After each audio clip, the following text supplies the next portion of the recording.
Welcome to the podcast. My name is Father Bill W. I'm an Episcopal priest. I live here in Austin, Texas. And since this is episode 7, I believe it is, in our series with Dr. George Vaillant on spiritual evolution, I think I'm just going to skip the introduction.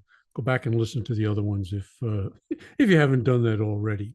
So we're taking a deep dive into George's book. Its title is Spiritual Evolution. George was a research psychiatrist at Harvard University, worked there for many, many years, and also served as a non-alcoholic trustee for Alcoholics Anonymous. And his book really helped me kind of put some meat on the bone for the word spiritual. We kind of toss it around, and when he uses it, what he's talking about is an amalgam, a collection of positive emotions, consciousness, registering these emotions. You might call it our spiritual condition. Our recovery depends on the quality, the nature, the depth of our spiritual condition. So what he's doing in his book is trying to describe the elements of that condition. He is a scientist, done a lot of brain research and that kind of thing.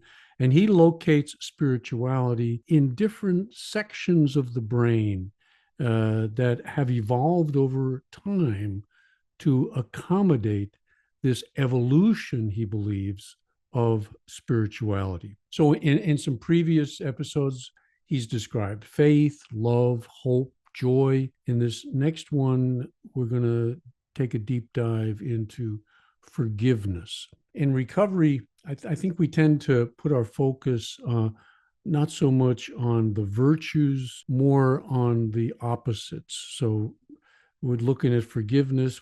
What's the opposite of that? It's really resentments, holding on to some deep, burning old wounds, hatreds that just simply won't seem to heal. So that's my spiritual condition. I'm kind of stuck at that level of evolution is one way to put it, but it's very painful. And I'm sure you guys know exactly what I'm talking about. I think George has some really good things to teach us on the nature of forgiveness. I really found them helpful, and my hope is that you will too. So let's jump in. He begins with a definition of forgiveness that he borrows from a fellow scientist. A little technical, but worth studying. He describes it as a willingness to abandon one's right to resentment, negative judgment, and indifferent behavior towards one who unjustly injured us, while fostering the undeserved qualities of compassion, generosity, and even love towards him or her. And he adds, surprisingly, peace of mind comes more in forgiving others than in being forgiven. A paradox. Just break it down a little bit. A willingness. So turn our life and our will over to the care of God. So have I got the willingness to abandon a right that I may have to a resentment, a right I may have to a negative judgment, and indifferent behavior towards a fellow human being, all right? Someone who has unjustly injured us. And so that's who we're dealing with. And at the same time, it's kind of the flip of that, while fostering the undeserved qualities of compassion. So I'm having compassion towards my enemy, generosity towards my enemy, and even love towards him or her. So that's a marvelous definition of what's involved in forgiveness. And as you can see, I mean, it just ain't a simple deal. Another thing I wanted to point out is, and this, it kind of surprised me that he included forgiveness as a quality of spirituality. Because I always kind of thought of forgiveness as an act. Well, I forgive them. I haven't forgiven them. But he's saying it's more than that. It's a state of mind, a condition of the soul. Do I tend to be, and these made sense in some of the other attributes we looked at, loving, trustful, joyful. But now he's saying, am I also a forgiving person? Am I open to that quality in myself and in my relations with others? And you might remember that AA's program actually came about largely through the Oxford group, and the Oxford group itself began with a man who was filled with anger and resentment. I kind of like that about our origins. You know, we didn't come from holy people; we came from screwed up people, and people who learned what their screwed upness was doing to them. So this guy's name was Frank Bookman. His story, I've told it before, but quick repeat. Yeah, he had a fight with some members of his board of directors. They said he was charging too much on his food bill. They wanted to cut it down. He was feeding homeless guys. He got mad, quit his job, had a burning resentment. What he learned over the course of the next several weeks was that to the degree that he hated these guys, to that same degree, he cut off his relationship with God. God was not able to enter into his heart and soul and mind. His ego blocked it. That's the nature of his problem. He learned it, and he learned that he needed to be freed from that. How he did that was he owned his part of the deal, wrote what became our 8th and 9th steps, wrote letters of amends to each of the men, as he said in his letter, nursed ill will towards, hated them, you know, and asked for their forgiveness, asked for their forgiveness. And something that also gets overlooked in looking at the Oxford group, studying its history, is that it kind of hit its high point in the period between World War I and World War II. And Frank Bookman was convinced that just as he had to forgive people in his life, nations have to forgive one another in their relationships, and businesses do it, and communities need to do it, that it goes beyond just self. You learn it in yourself, but then it needs to progress onward into all of our relationships. And what he was convinced of was that if the nations of the world didn't learn to forgive, it was going to be another and a far worse war. And that's exactly what happened. He was right. And I think you can see some of that that's playing out right now on the world stage. See it in Israel and Gaza. Hatred, resentment, murders, war. Vaillant goes on to say that so it seems to be only ants and human beings who are capable of war, and particularly wars that last a long time. He's got some insights about anger and forgiveness that I think are important for us to understand. So what does he say? He says first that we're not really in charge of forgiving. He says, quote, the harder we try cognitively, using our left brain, to forgive, the harder it becomes. We're not in conscious charge of forgiving or of being forgiven. Forgiveness is a gift. And like love, tears, and laughter, it can't be commanded. These are, he says, little miracles. They happen to us. We become, and it's just like having a defective character. We first become willing to have it removed. We don't remove it. It's by entering into a state of willingness to forgive that it then happens to us. He notes that forgiveness imposed by religious duty, I must forgive, usually increases blood pressure, but forgiveness mediated by empathy and love does not. Nursing the hurt, savoring the grudge, these increase blood pressure and speed up the pulse. Forgiveness, however, reduces cardiac risk. I got mad at my computer the other day. I lost all of my work. I mean, I'm talking years of stuff. Got a new computer and it didn't migrate over to the new one. And I was rageful, innerly rageful at a machine. I mean, I just wanted to crash it. You know, thank God I didn't, and I'm working on it.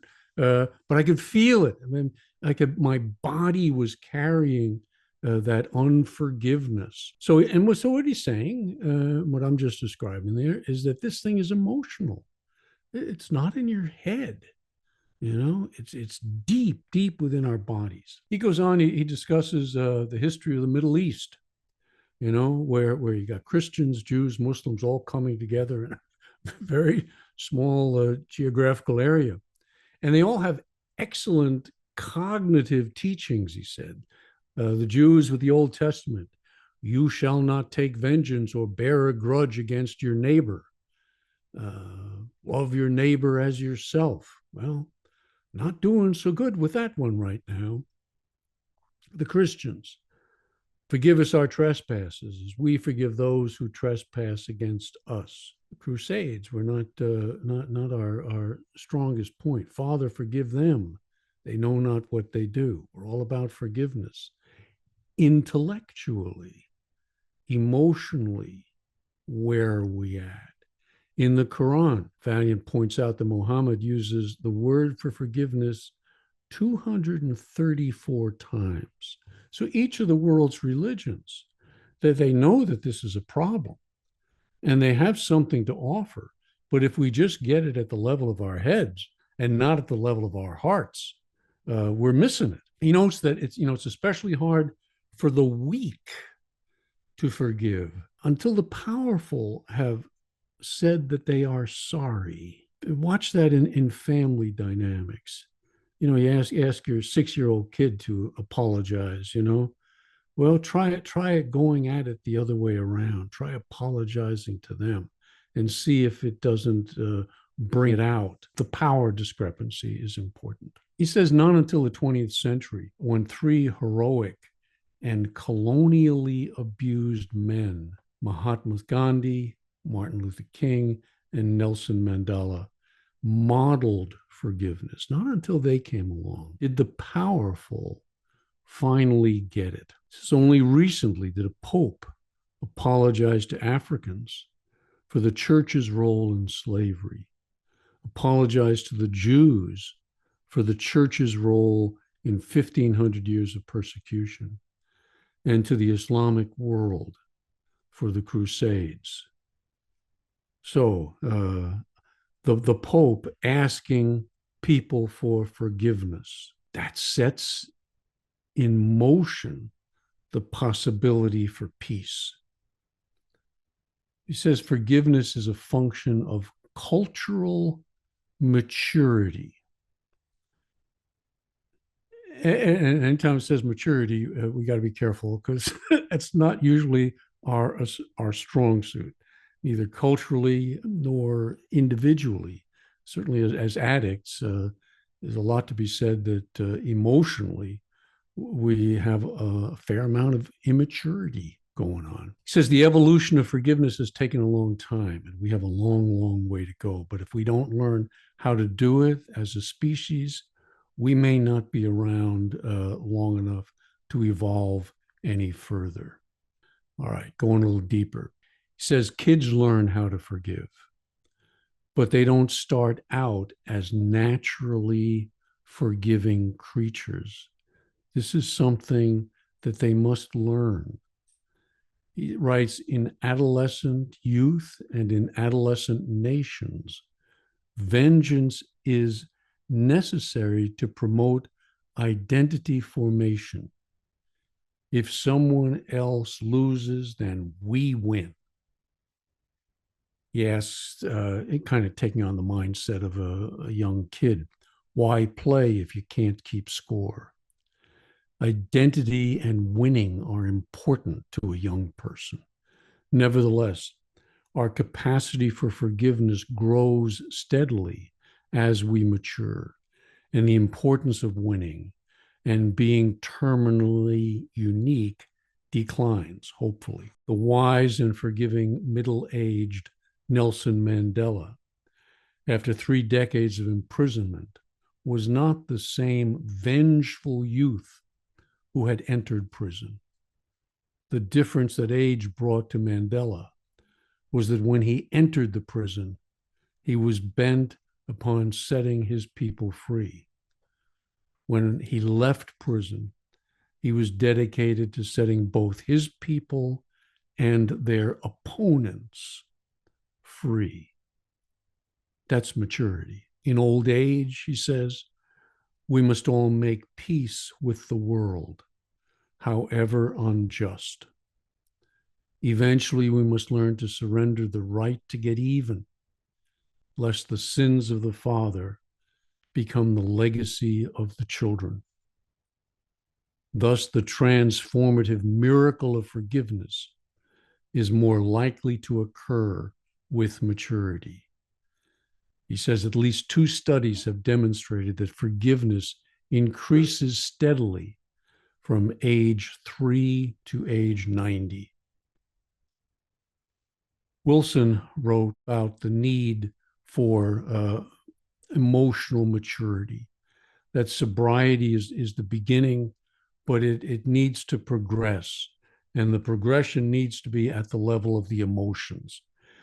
And what George is saying here is emotions reflect our spirituality. He says to better understand the positive emotions of forgiveness, psychology, religion, political science, and humanity in general must ask and then answer 4 crucial questions. These are the questions he poses. What goes on in the heart and mind of the wounded person during trespass? What happens during the transformative act of forgiveness? 2, does forgiveness depend on the person, on the situation, or on the facilitation of forgiveness by a healer? 3, when and under what conditions is it helpful to revisit the experiences that occurred during traumatic trespass in order to promote forgiveness? And 4, what are the psychological ingredients that make successful reconciliation and forgiveness possible? But before answering those 4 questions, and we're going to get back to each one of them in a minute, he says it is helpful to understand first what forgiveness is not. He says, first, forgiveness does not mean toleration of wrongdoing. We can hate the sin, but love the sinner. He says it's okay to be angry. You can't control that. Anger is a feeling, it's going to happen. But resentment, holding on to that anger, fueling that anger, refusing to let go of that anger, that sets up an emotional state. All right, that's resentment. And the question is learning, what do I do with my anger? So second, to forgive does not mean to forget. He says we got to remember that hot stoves are dangerous. I got to learn that migrating from one computer to another is dangerous. You know, don't want to forget that. All right. Museums for the Holocaust, to get more serious, are valuable. For us in recovery, we're warned to leave even justifiable anger to those better able to handle it. Again, not that we don't have and won't have anger, but that we won't nurse it along into resentments. Third, to forgive is not to surrender our right to justice. Fourth, forgiveness does not remove pain that is past. He says, it goes on here, forgiveness only removes pain in the future. A lot of us were mistreated and carried a lot of anger inside of us. Under that anger is a lot of hurt. Forgiveness doesn't remove the hurt from the past. What it tries to do is remove it from being carried over into the future. And we'll get a little more deep into the meaning of all of that. Fifth, he says, forgiveness does not mean we excuse the wrongdoer, only that pardon provides a chance for the wrongdoer's behavior and sometimes for our own to improve in the future. He notes that there's scant evidence that through mandatory sentencing for drug sales, that reduces drug use or drug sales or narcotic addiction, where we're not very skilled, and we better become more skilled in learning these lessons of forgiveness, the important role that it plays both emotionally in our lives and in the life of the world's communities as well. There are lessons to be learned, and we're not learning them. So let's go back to the 4 questions that he posed about forgiveness. First, what goes on during trespass in the hearts and minds of the wounded victim and in the hearts and mind of the perpetrator? Well, he gives a couple of examples of this. And he remembers a time when he was 3 years old and he himself was the perpetrator. He said he banged his knee climbing a set of stairs, and the pain and the anger, he took it out on his innocent mother. He projects it onto her. He hit her over the head with a hanger that he'd been carrying. And in his little mind, he says, vengeance is mine, saith this 3-year-old. All right? But can you get in touch with that feeling that when you are injured, you want to strike out at somebody or something? He says, I was in pain and somebody had to pay. Striking my mother felt wonderful. He goes on, my mother understood. Her more mature brain allowed her to comprehend my pain and also my primitive nervous system. Thus, she forgave me. Besides, her frontal lobes helped her to think into the future. What good would punishment have accomplished? Watch the interactions between a parent and the kid, because that's where they're learning. We see parents, it's kind of a form of child abuse, expecting the kids to have mature brains that they don't have, beating the hell out of them. And oftentimes out of frustration for unforgiven stuff in our own lives that's being passed on from generation to generation. Sometimes I look at when I'm rageful, when rage is going on inside of me, okay? I feel it. And I kind of ask myself at that point, Bill, how old are you right now emotionally? How old do you feel you are? I feel like I'm 5 or 6 years old and I want to throw a temper tantrum, but I'm a hell of a lot older than that, and it's not appropriate. So what am I going to do? I'm going to stuff it down, stuff it way down deep inside of me. Forgiveness is the furthest thing from my mind. My spiritual condition sucks, to put it bluntly, at that moment. All right. So where inventory comes in, watchfulness. Watch what's going on in myself. Become aware of it as quickly as I possibly can. The earlier, the better. Catch it upstream before it flows down and turns into a torrent. His second example came from a student in his class. He said he gave the student a B minus, gave her a B minus, and she comes up angrily after class, and she's rageful.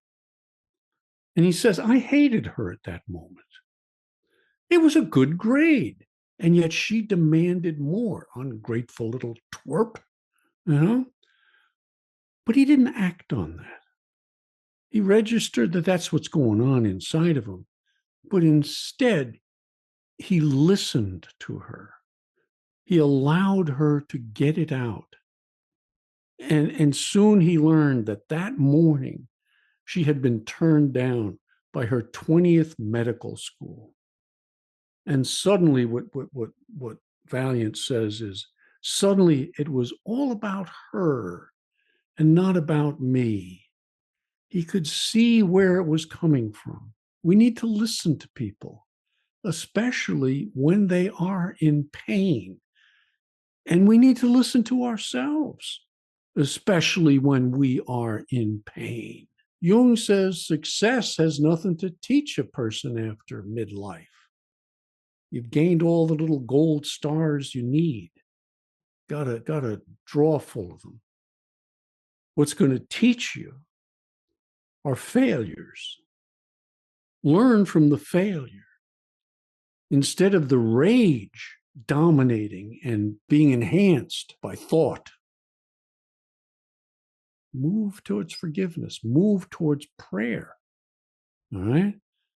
Because it's going to take a power greater than me, just like it did for alcohol or drugs. It's going to take a power greater than us to effect the forgiveness within ourselves.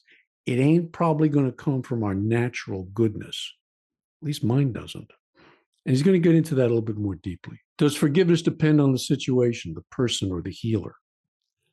Here he talks about the difference between the French and the Americans forgiving the Germans after World War II. They had been brutally treated, but the French had a long history of conflict with Germany, and they had brutally treated Germany after World War I. Boy, they socked it to them. All right, and just like the Israelis are right now socking it to the Palestinians in Gaza. They were hurt, and there's no question they were hurt. All right, but there's years and years of bitterness that gets reignited, and so this forgiveness stuff is deep. It's deep, and it requires people getting together and sharing their pain with one another. That the Israelis have to talk about the pain that they experience, that the Jews have experienced at the hands of Muslims for years. And the Muslims have to talk about the pain that they've experienced at the hands of the Israelis, of the Jews for years and years. And you got to get together and you got to get it out. So for the French, it was more difficult than it was for the Americans after World War II. So we were able to do the Marshall Plan, to treat the defeated with some dignity. And that was what Bookman was about. He was nominated for the Nobel Peace Prize, trying to get the French and the Germans to reconcile with one another. And what we did in AA is we took that pattern, those lessons, and Wilson put them into steps 8 and 9. A list of all the persons we'd harmed, become willing to make amends to them all, to make those amends whenever possible. So his point is situations matter, but they're not determinative. They're just going to be more difficult. And what about the person? Yeah, the person makes a difference too. He cites a scene from the life of Martin Luther King Jr. His home had been bombed, but he knew in his heart that violence would only lead to more violence. And he goes out on the front porch and he quiets the crowd. They were ready to kill one another. He asked them all to go home. And he was able to do, because of where he was at, he was able to talk to them in a way that nobody else in the crowd was able to. Gandhi was able to do the same thing. The Brits had oppressed the people of India, and through nonviolence, he was out to show them another way. Not to kill them, but to love them, to forgive them. Doesn't mean to accept it. It means to work against it non-violently. Vaillant says the only reason he was able to still that crowd was because he was a man of prayer.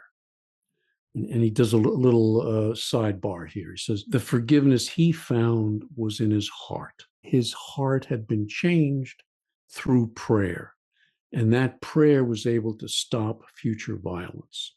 Draws two lessons. One, revenge is rooted in the past. And one reason that prayer is effective in forgiving is because prayer helps us to root ourselves in the future. We can envision a different future, a better future, and we can walk towards it. It's one of the things about human beings. We have the ability to change. We have the ability to see it doesn't have to be the way it's been. I mean, I came from a long family of alcoholics, passed on generation to generation to generation. Somebody had to stop that chain reaction.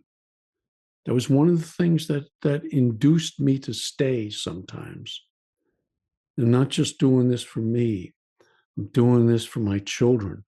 I'm doing it for their children. Somebody's got to start.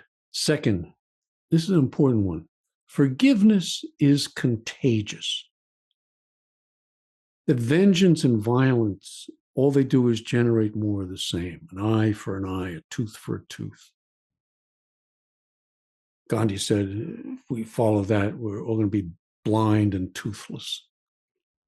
But forgiveness can generate forgiveness in others as well. Short reflection here. I hear sometimes people talking about steps 8 and 9 in the rooms, and they seem to think they're all about us.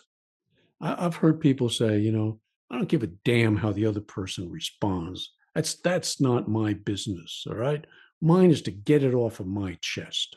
That's what 8 and 9 are about. Well, I got to say, that's a far piece from where they originated in our history. The idea was that forgiveness generates more forgiveness. And their intent was, yes, change the person, then change the family, then change the community, then change the country, then change the world. You be the change you want to see in the world. Critical. Question 3.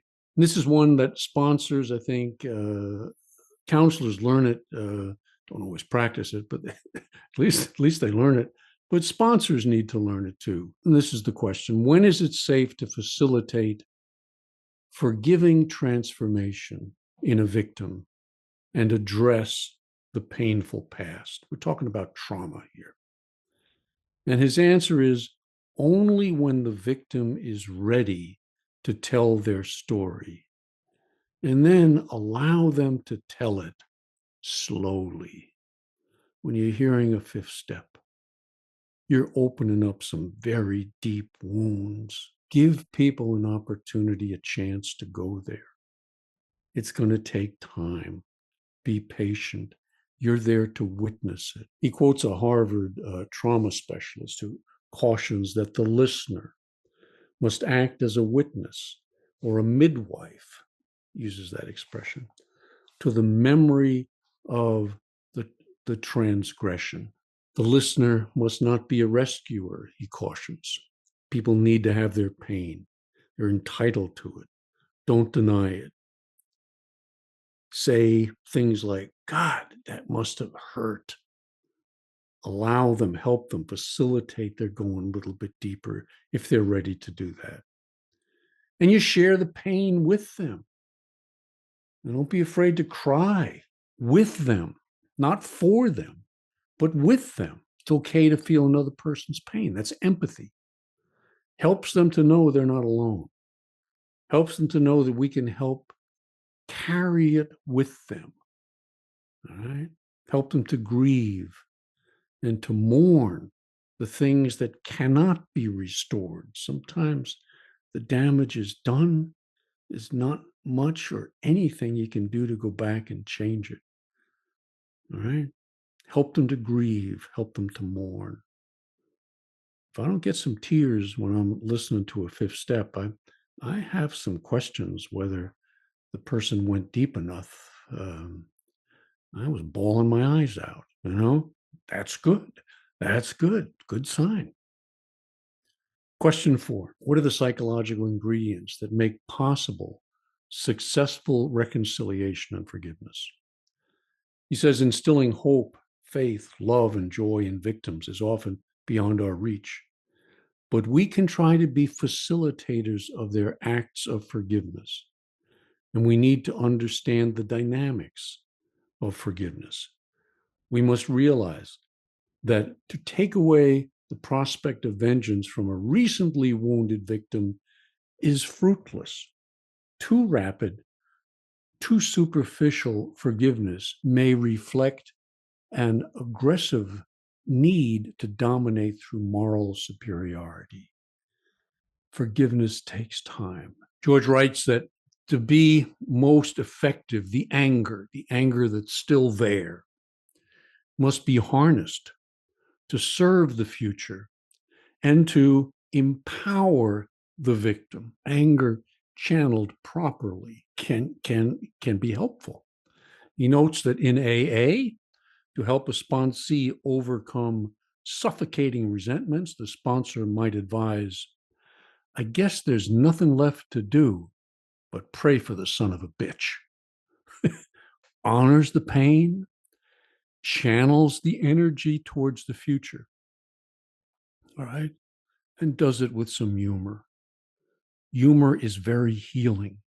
If we got to learn to laugh at ourselves, or we're going to spend a lot of time crying. Honors the past, directs it towards the future. I want to close now with a reflection on one of the best 12-step meetings I ever attended.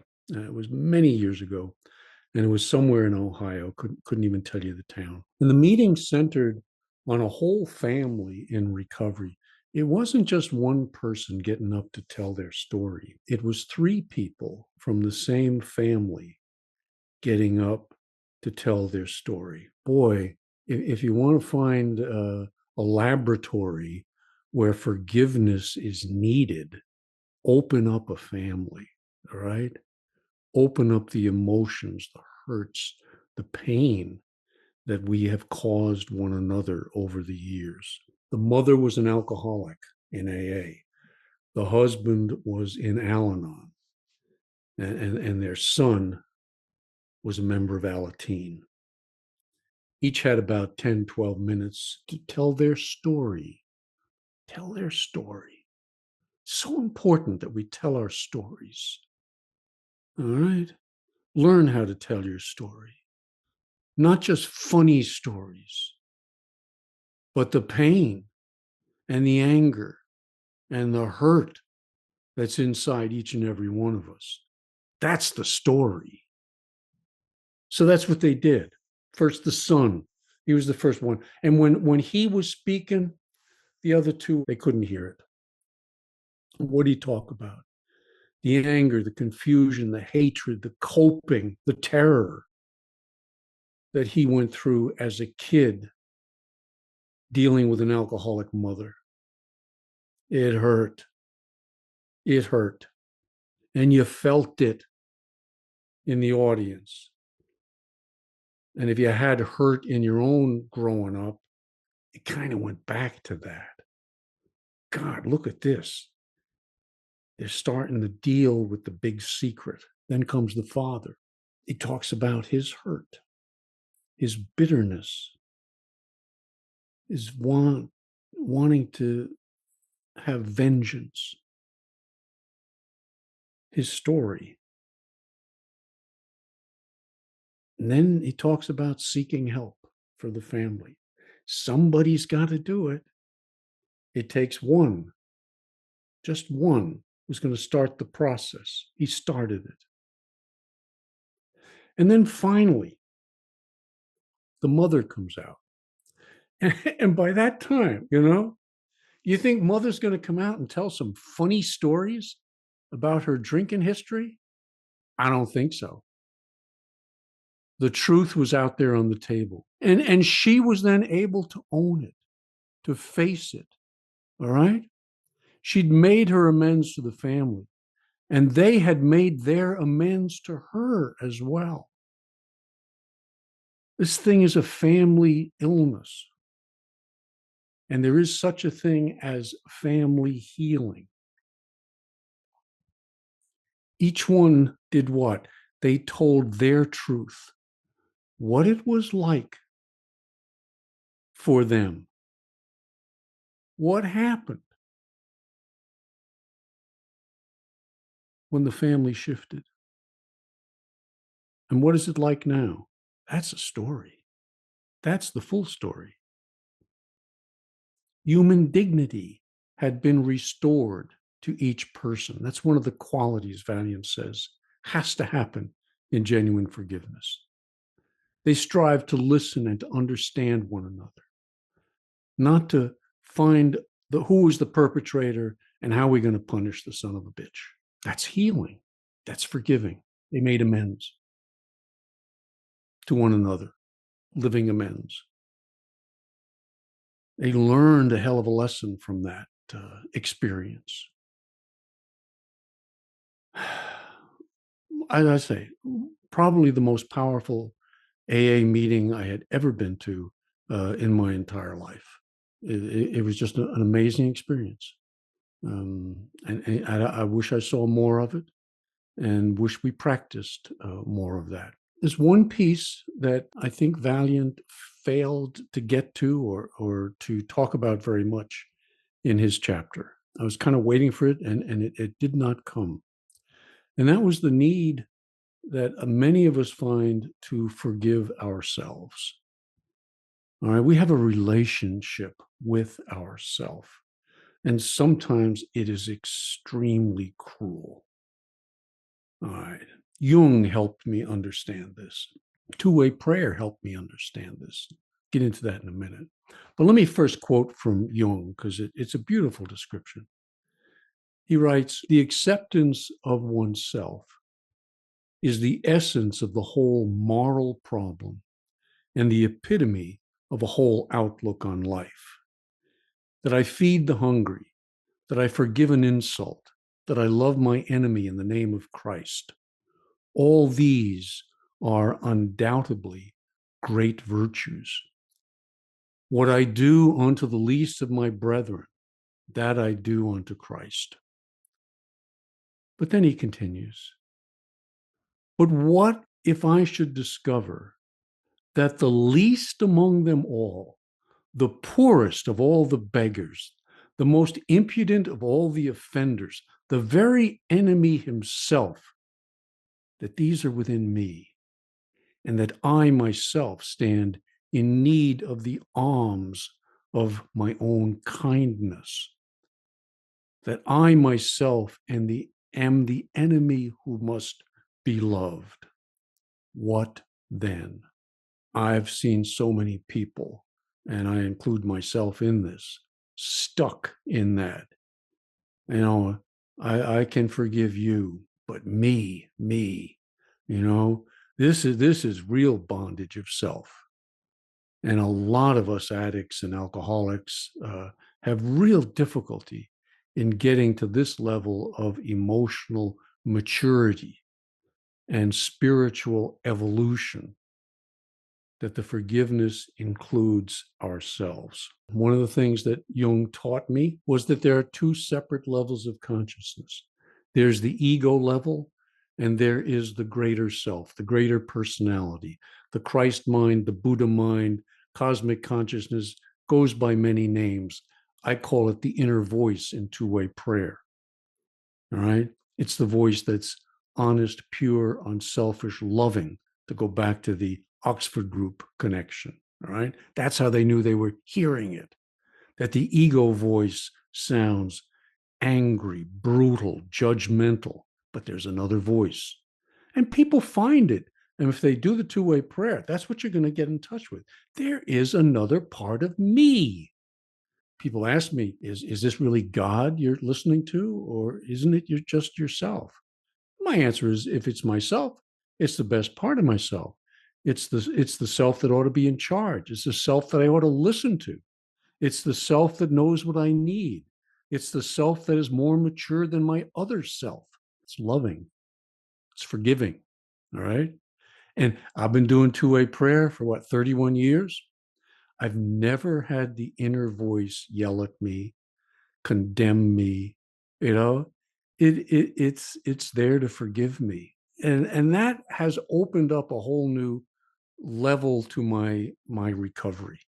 You know, the voice is the voice of God within us. I think it draws us towards forgiveness. It forgives us when we won't forgive ourselves. I hope, George, when you rewrite your next edition to this book, include a little section there on self-forgiveness. I just think it's really important. He concludes, and I will as well, by saying that forgiveness is a bit of a miracle. And I think he's right. But the big book reminds us, and they actually took this from the Oxford group, that the age of miracles is still here. It's still available to us. And the miracle of receiving forgiveness from the inner voice, that can change everything. So I'm going to encourage you tomorrow. I gave a little homework last week. Somebody wrote me and said they did their homework. They listened to that Ode to Joy, and it moved them. I'm going to give you another little piece of homework. Take a little thing in your life that you won't forgive yourself for.